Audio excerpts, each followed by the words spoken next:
Hey everyone, before we dive in, if you've ever felt that rush of excitement from an online connection that turned sour, hit that like button right now. It really helps the channel grow. And if you love real, raw stories like this, make sure to subscribe and turn on notifications so you don't miss the next one. Alright, let's get into it. Picture this, it's 2 a.m., and I'm staring at my phone screen, heart pounding, as a message pops up from someone I thought was my lifeline. I need you to trust me one more time, it reads. But deep down, I knew something was horribly wrong. That night changed everything. Hi, I'm Max, and this is the true story of how I trusted a stranger online, and what happened next destroyed my life. But stick around to the end, because there's a twist that taught me more than any heartbreak ever could. It all started about 2 years ago. I was 28, living in a small apartment in the city, working a dead-end job as a graphic designer. Life felt stagnant, my days blurred into endless scrolls on social media, chasing likes and comments to fill the void. I wasn't the outgoing type, growing up shy. I found it easier to connect online than in person. One evening, while browsing a forum for freelance artists, I stumbled upon a post from someone named Jamie. Looking for collaborators on a passion project, digital art that tells real stories, it said. Jamie's profile picture showed a warm smile, mid-20s, with a bio full of inspiring quotes about creativity and chasing dreams. We started chatting, and it felt effortless. Jamie shared sketches that mirrored my style, talked about late-night inspirations, and even opened up about feeling isolated in their own city. For the first time in months, I felt seen. Our conversations escalated quickly. From forum DMs to WhatsApp, then video calls. Jamie had this charisma, laughing at my dumb jokes, encouraging my art when I doubted myself. "You're talented, Max," they'd say. "We could build something amazing together." I was hooked. Loneliness can make you blind, you know? My friends were busy with their lives, family was miles away, and here was this person who seemed to get me. We talked every day, sharing secrets. Jamie confided in me about a tough breakup, how art was their escape. I opened up about my fears of never making it as an artist, the pressure from my parents to settle down. It felt real, vulnerable. Relatable, even. Little did I know, it was all a carefully woven web. A few weeks in, Jamie pitched the idea, a joint online art course. We could sell digital packs, tutorials, templates, the works. Split the profits 50-50. It sounded perfect. I'd always dreamed of monetizing my skills, but starting alone terrified me. Jamie handled the tech side, setting up a website, while I created the content. To get it off the ground, they needed seed money for hosting and ads. "Just $500 to start," Jamie said during a call, eyes pleading through the screen. "I'll pay you back from the first sales."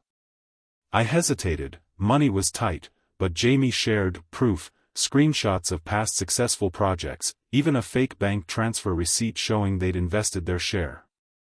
Trusting my gut? Nah, I trusted the connection. I sent the money via an app, feeling excited about our future. That's when things got deeper. Jamie started calling me her best friend, hinting at more, flirty messages, late-night talks about dreams and what-ifs. I fell hard. Emotionally, at least. I'd never been in a serious relationship, this felt like the start of something. We planned to meet in person once the course launched. "Imagine collaborating in the same room," Jamie said. My heart soared. But cracks appeared slowly. Delays on the website. Excuses, family emergency, technical glitch. I poured hours into the art packs, staying up nights, ignoring my job. When I pushed for updates, Jamie turned emotional, crying on calls about stress, making me feel guilty for doubting. "Don't you trust me, Max?" they'd ask. And I did. God, I did. Then came the big ask. "The ads aren't converting," Jamie messaged one day. We need a boost, $2,000 for targeted marketing. It'll explode our sales. By now, I'd shared so much, my savings goals, my insecurities. Jamie knew I had a small inheritance from my grandparents, tucked away for emergencies. This is our emergency, she pleaded. I wired the money, maxing out my credit card for the rest. Friends warned me, my roommate even said, "This sounds sketchy, dude." But I brushed it off. You don't know Jamie like I do. How wrong I was. The destruction hit like a storm. A week later, radio silence. Messages unread, calls declined. Panic set in. I scoured the forum, Jamie's account deleted. The website? Gone. My art packs? Stolen, reposted on shady sites under a different name. I felt sick. Betrayed. But it got worse. Turns out, Jamie was a catfish, a scammer using stolen photos and a fabricated life. I dug online, found forums of victims sharing similar stories. Jamie had conned dozens, preying on creatives like me. The money? Vanished into untraceable accounts. I was out $2,500, my safety net gone. Bills piled up, I lost my job from all the distractions. Emotionally? Shattered. Nights of crying, questioning everything. How could I be so naive? Trust issues skyrocketed, I ghosted friends, isolated myself further. My art, once my passion, felt tainted. Depression crept in, I barely ate, slept with the phone clutched, hoping for an explanation that never came. The lowest point was rock bottom. Eviction notice on my door, credit score tanked, family disappointed when I finally confessed. How could you fall for that? My mom asked, her voice breaking. It hurt more than the money.